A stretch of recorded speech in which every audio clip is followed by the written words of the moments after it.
दुर्योधन वापस आते हैं, अपने मामा के पास आते हैं। मामा से कहा मुझे उस द्रौपदी से बदला लेना है।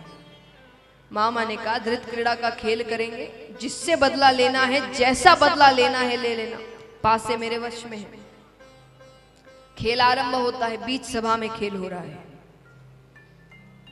अब पासे क्योंकि मामा के वश में है, धीरे धीरे पांडव अपना सब कुछ हार गए, धन दौलत राज्य सब कुछ।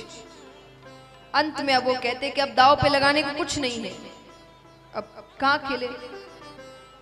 कौरव कहते ऐसे कैसे नहीं है, अभी तो द्रौपदी बची है, उसको दाव पे लगाओ। पहले सबको बड़ा क्रोध आता है, सब कह रही है क्या बात है, लेकिन फिर द्रौपदी जी को दाव पे लगा देते हैं, हार जाते हैं।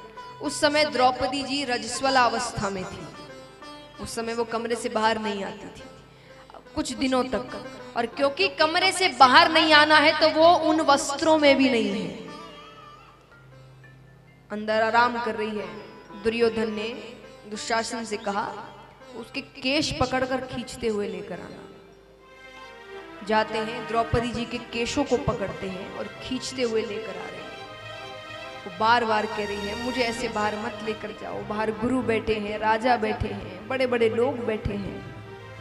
खींचते हुए लेकर आते हैं, बीच सभा में पटकते हैं। दुर्योधन कहते हैं इसको निर्वस्त्र किया जाए। इतना अपमान नारियों का उस समय तक दैत्यों की भी सभा में नहीं हुआ था। किसी राक्षस ने भी उस समय नारी का इतना अपमान नहीं किया था जितना यहां पर राजा महाराजा कर रहे थे। कहते हैं हमारे धर्म में तो हमने तो बचपन से या जब से जन्म लिया है यहाँ पर जितने हमने हमेशा से नारी के सम्मान में महाभारत होती देखी है। ये मोमबत्ती लेकर चलना पता नहीं कौन सिखा गया, वरना हमने तो नारी के सम्मान के लिए महाभारत कर दी थी, सिर्फ नारी के सम्मान के लिए।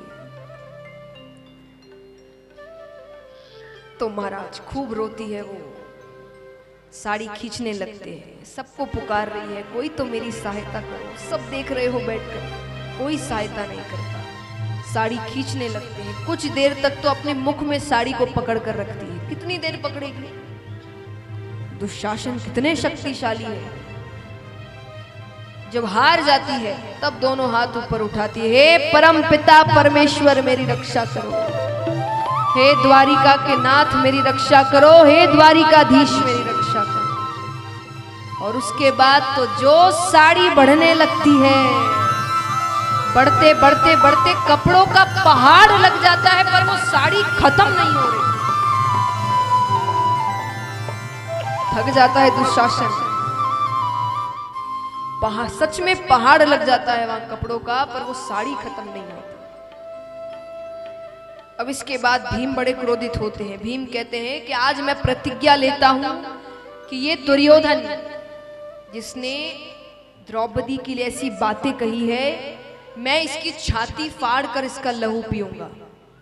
और ये दुशासन जिसने द्रौपदी के वस्त्रों को हाथ लगाने की हिम्मत करी है, मैं इसके दोनों हाथ उखाड़ कर फेंक दूंगा। लेकिन ये सारी बातें बाद में, पहले वनवास होता है। वनवास होता है, वनवास के बाद वापस आते हैं, आकर अपना राज्य मांग रहे हैं। दुर्योधन कहते हैं युद्ध करो ले जाओ। अरे तुमने वचन दिया था कि तुम वनवास के बाद सब कुछ वापस कर दोगे, बोले लिखित रूप में कुछ है। इसीलिए देखिए ये सारी पहले की घटनाएं हैं जो अब हमें सीख देती है। इसीलिए आजकल हम हर चीज लिखित रूप में रखते हैं कि कौन अपने बात से मुकर जाए। दुर्योधन ने कहा मुझे कुछ याद नहीं कि मैंने देने का कोई वादा किया था, युद्ध करो ले जाओ। भगवान के पास पांडव जाते। देखिए पांडवों के पास एक ही सहारा है, उनको जब कोई परेशानी होती है वो सिर्फ एक व्यक्ति के पास जाते हैं और वो है, इसीलिए उन्होंने हर अपनी जंग जीत ली। हमारी नजर में तो भगवान लास्ट ऑप्शन होते हैं,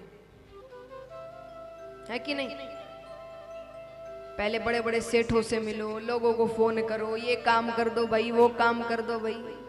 जब सब मना कर देंगे तब भगवान की याद आती है। और पांडवों को सबसे पहले भगवान की याद आती थी।